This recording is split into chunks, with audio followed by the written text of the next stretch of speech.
Hello guys, now I am going to start fifth worksheet. आप first second third fourth कर चुके हैं. ये हमारी फिफ्थ वर्कशीट है. Okay. An old computer previously written off was sold for 6,000 as scrap.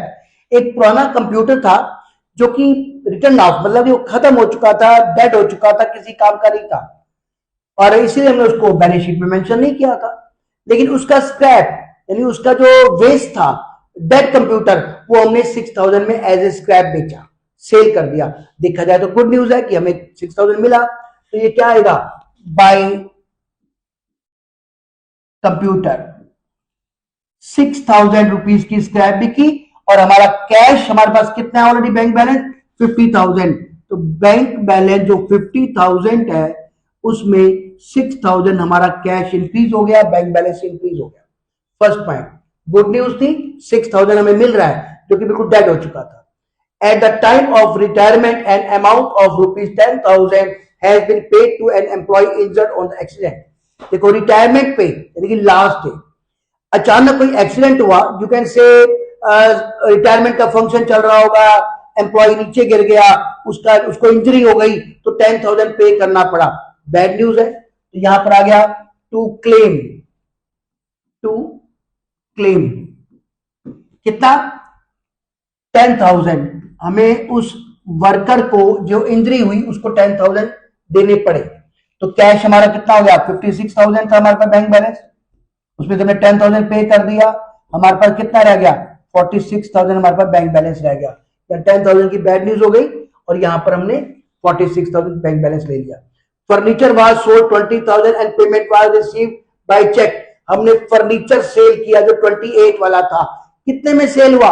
Only 20,000. तो 8,000 की bad news हो गई. तो फर्नीचर 8,000 और उसके बाद वो सेल कितने में हुआ? 20 में. तो बैंक बैलेंस 20,000 से इंक्रीज हो गया. तो बैंक बैलेंस हो गया 66,000. ओके. उसके बाद old creditor balance of creditor for ₹40,000 पे रिटर्न ऑफ, यानी कि जो हमारे क्रेडिटर थे कितने थे? 5 लाख के, उसमें से 40,000 रिटर्न ऑफ हो गए, खत्म हो गए. हमें उनकी पेमेंट अब नहीं करनी पड़ेगी. हमारे लिए गुड न्यूज हो गया. बाय क्रेडिटर कितना अमाउंट है? 40,000. तो 40,000 की गुड न्यूज बन गई. क्रेडिटर थे 5 लाख के, तो क्रेडिटर बाकी रह गए कितने? 4,60,000. यानी 5 लाख में से हमें 40 की पेमेंट नहीं करनी पड़ेगी. रिटर्न ऑफ का मतलब होता है खत्म हो जाना, अब हमें नहीं देनी payment. Further provision for legal damage is to make for 4,100. Legal damage already कितने थे हमारे पास? 6,000 के, हमें और करने पड़ेंगे 41 का. बैड न्यूज है. To legal damage 4,100. हमारे पास ऑलरेडी 6,000 थे, तो लीगल डैमेज हमारा हो गया 6,000 और 4,100 का टोटल 10,100. तो टोटल अमाउंट इज 10,100. बच्चों ये हमारी पांचों के पांचों वर्कशीट हो गई. इन 5 वर्कशीट को आप परफेक्टली कर लीजिए. साथ में आपकी बैलेंस शीट प्रिपेयर हो गई.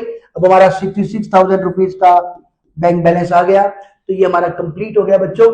अब इससे आपकी पूरी की पूरी वर्कशीट कवर होने से आपका रिवेल और balance sheet complete. Next lecture में हम जर्नल एंट्री करेंगे और उसके बाद उसकी हेल्प से हम अपना कैपिटल अकाउंट बनाएंगे. तो आपके फुल मार्क्स आएंगे, बैलेंस शीट मैच कर जाएगी, कोई डरने की जरूरत नहीं है.